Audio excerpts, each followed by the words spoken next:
Assalamualaikum warahmatullahi wabarakatuh.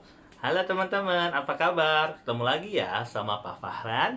Kita hari ini akan belajar tentang agama Islam. Nah, teman-teman, hari ini Pak Fahran akan mengajarkan teman-teman tentang perilaku terpuji. Nah, apa itu Pak Fahran perilaku terpuji? Jadi, perilaku terpuji adalah perilaku yang dilakukan oleh anak muslim, anak soleh, dan solehah untuk kebaikan kita semua. Nah, contohnya apa Pak Fahran perilaku terpuji?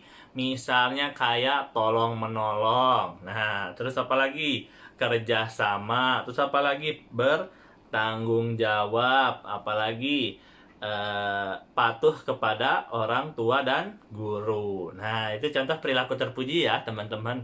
Nah, kita hari ini akan belajar tentang salah satu dari perilaku terpuji, yaitu patuh kepada orang tua serta patuh kepada guru. Nah, teman-teman, kita mulai ya. Hormat dan patuh kepada orang tua. Nah, kenapa sih Pak Fahran kita harus hormat dan patuh kepada orang tua kita? Nah, Allah menyuruh kita ya teman-teman dalam Quran surat An-Nisa surah keempat ayat 36. Nah, Allah menyuruh kita sembahlah Allah dan janganlah kamu persekutukannya dengan sesuatu pun, dan berbuatlah baik kepada dua orang ibu bapakmu. Nah, teman-teman ya, di situ dijelaskan Allah menyuruh kita untuk berbakti kepada orang tua kita. Kenapa Pak Fahran? Karena orang tua kita yang mengandung kita selagi masih di dalam kandungan ya. Teman-teman, sebelum jadi anak-anak seperti ini, dulunya teman-teman ada di perut ibu teman-teman selama 9 bulan teman-teman ya. Dijagain sama ayah, sama bunda di dalam perut sehingga teman-teman sampai lahir ke dunia, sampai sekarang dikasih makan ya, dikasih tempat tinggal, rumah, itu semua sama orang tua atau oleh orang tua. Nah, teman-teman makanya harus sayang dan patuh kepada orang tua. Terus apalagi teman-teman? Orang tua teman-teman yang mendidik teman-teman, terus ngejagain teman-teman dan merawat teman-teman dengan lemah lembut. Nah, sepantasnya kita sebagai anak muslim, karena Allah juga menyuruh kita ya teman-teman ya. Tadi di Quran surat An-Nisa Allah menyuruh kita untuk berbakti kepada orang tua. Nah, jadi kita harus gimana dong Pak Fahran? Nah, misalnya kita harus berkata yang sopan santun kepada orang tua, jangan marah-marah, nadanya tinggi aja nggak boleh loh ya teman-teman. Nah, kalau misalnya mau main sepeda atau keluar rumah, berpamitan sama orang tua ya, jadi harus memberi kabar kepada orang tua. Nah, kalau orang tua nyariin, nanti orang tuanya cemas. Jadi teman-teman mau pergi kemanapun harus izin dan pamit kepada orang tua gitu teman-teman. Oke?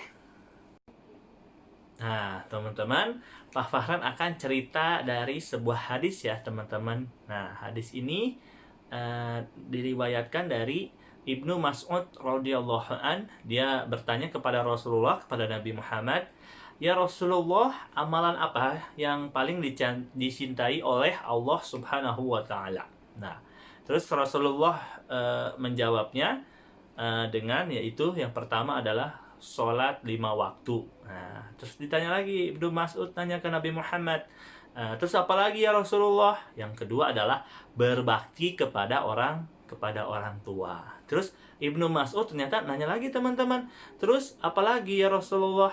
Jihad fi sabilillah. Nah, apa itu jihad fi sabilillah? Pak Fahran adalah berkorban untuk kebaikan ya teman-teman ya, berjihad di jalan Allah Subhanahu wa taala. Nah, jihad ini bisa dilakukan dengan cara kita menuntut ilmu atau belajar. Nah, teman-teman nih kan sedang belajar ya online sama Pak Fahran, berarti teman-teman sedang melakukan jihad fi sabilillah. Nah, berarti amalan yang paling dicintai Allah. Nah, berarti teman-teman harus lebih semangat lagi belajarnya. Ya, teman-teman. Nah, berarti tadi amalan yang kedua yang paling dicintai oleh Allah adalah berbakti kepada orang tua. Nah, berarti berbakti kepada orang tua adalah sangat disukai ya oleh Allah Subhanahu wa taala. Nah, makanya kita harus melakukan sesuatu hal yang sangat dicintai oleh Allah. Nah, gitu kan. Teman-teman mau dicintai sama Allah kan? Nah, makanya kita harus melakukan hal yang disukai atau dicintai oleh Allah, yaitu berbakti kepada kedua orang tua. Oke teman-teman, jangan lupa ya berbakti kepada kedua orang tua kita. Misalnya dengan cara-cara berbicaranya dengan santun, dengan lemah lembut. Nadanya tinggi aja nggak boleh loh teman-teman ya. Nadanya tinggi, ibu aku mau makan, misalnya nggak boleh, itu dosa ya teman-teman ya. Bilang ih, jangankan itu, bilang ih aja ke ayah dan ibunya itu udah termasuk dosa. Makanya kita benar-benar harus menyayangi orang tua kita. Nah, itu kalau itu kan orang tua teman-teman di rumah kan ada ayah dan ibu teman-teman ya. Nah, kalau di sekolah ada siapa sih? Ada bapak dan ibu guru. Nah, teman-teman juga harus hormat kepada bapak dan ibu guru. Ya, teman-teman sekarang udah kelas 2. Dulu waktu kelas 1, ayo, masih ingat gak sama bapak ibu gurunya? Teman-teman diajarin menghitung, diajarin mengaji, diajarin menulis, membaca. Itu semua adalah jasa-jasa dari para guru-guru kita. Nah, makanya kita juga harus patuh kepada guru-guru kita. Nah, kalau teman-teman misalnya udah patuh sama orang tua, pasti teman-teman juga patuh kepada guru teman-teman di sekolah, kayak Pak Fahran ya teman-teman ya, kayak guru-guru yang lain juga harus patuh kepada guru-guru di Al-Munawwar. Nah, gitu ya teman-teman ya. Nah, kenapa Pak Fahran kita harus patuh kepada guru?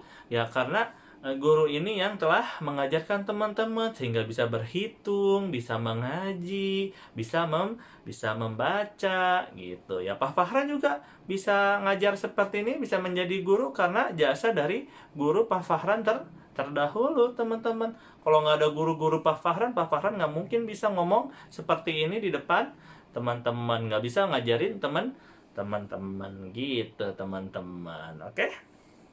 Nah, terus juga teman-teman, guru adalah pengganti orang tua di sekolah. Nah, biasanya kalau teman-teman udah sayang, udah patuh kepada orang tuanya, nah biasanya tuh teman-teman juga yang misalnya sayang sama dan patuh kepada orang tuanya di rumah, biasanya juga sayang dan patuh kepada orang tuanya di sekolah gitu.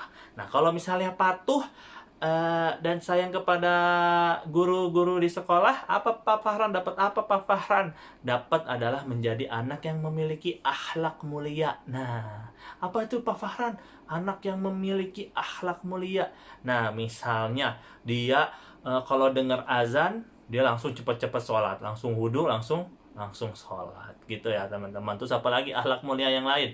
Dia misalnya nggak pernah ketinggalan ngajinya satu hari pun. Misalnya dia selalu mengaji, terus juga sholatnya nggak pernah ketinggalan. Nah, itu ciri-ciri anak yang patuh kepada guru, atau manfaat anak yang patuh kepada guru. Dia memiliki akhlak yang mulia gitu.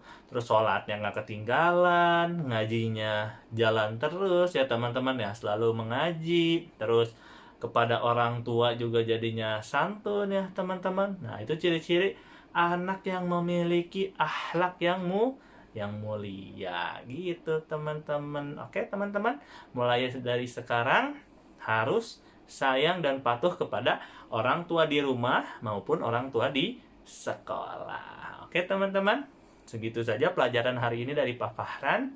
Lebih kurangnya mohon maaf. Assalamualaikum warahmatullahi wabarakatuh. Dadah teman-teman, terima kasih.